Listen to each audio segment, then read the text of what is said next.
Kara Hrabosky and several other civic and elected leaders came together in Jersey City on Sunday afternoon to walk for more pedestrian safety at John F. Kennedy Boulevard.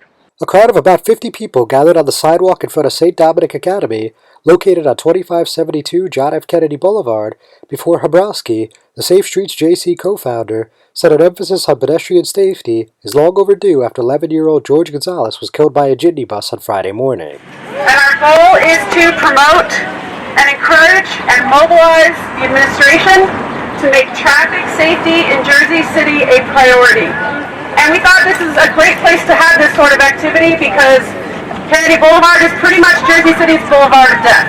In the past 3 weeks alone, there have been 3 fatalities on JFK Blvd in Jersey City. Most recently, a 10-year-old boy on Friday. Now we know that enforcement cannot prevent every crash and every fatality, but most of these are largely preventable. We have a culture in Jersey City that's gone on for decades that speeding, reckless driving, jaywalking, improper parking, etc. is okay. And that's because we don't have strong and consistent enforcement on a regular basis. The minute you cross that border into Bayonne, everybody knows to slow down. Everybody knows to obey the traffic rules. Why? Because they have strong, consistent enforcement. We believe that that would be a positive thing for our quality of life and for our public health here in Jersey City to improve. After her remarks, the group marched about a mile to the West District Police Station on 1 Jackson Street, where Mayor Stephen Fulop, Freeholder Bill O'Day, and Ward B Councilman John Hallinan addressed what they're doing to make JFK Boulevard safer. I recognize that this is an issue and we will prioritize it appropriately.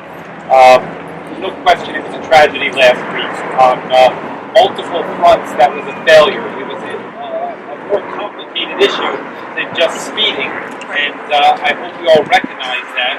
But nevertheless, that has brought us here together to focus on a really special and unique component of Kennedy Boulevard, which is the challenges that we have there. I'm seeing the director later today, and one of the items to discuss is exactly this as far as Kennedy Boulevard. We are changing, the freeholder in the county is working on changing the light timing throughout the boulevard in order to make it more difficult to speed. For the evening hours.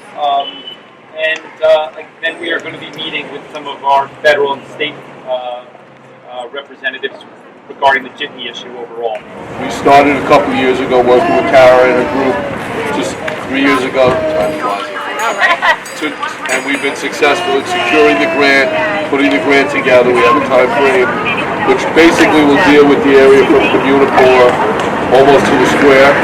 We know that's only one part of the area where we have to do the maintenance safety. You see some of the ballards on Duncan Avenue. We've done that as part of the meeting that we had back in June.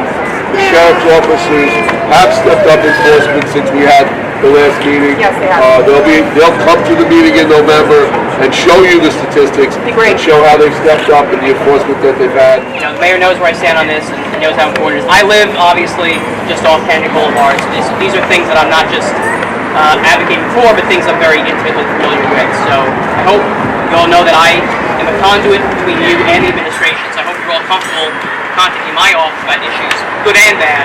Fulop also received dozens of signed petitions from residents who are calling on his administration to implement changes throughout one of the city's major roadways. I'm John Heides with the Hudson County View, the eye of the community.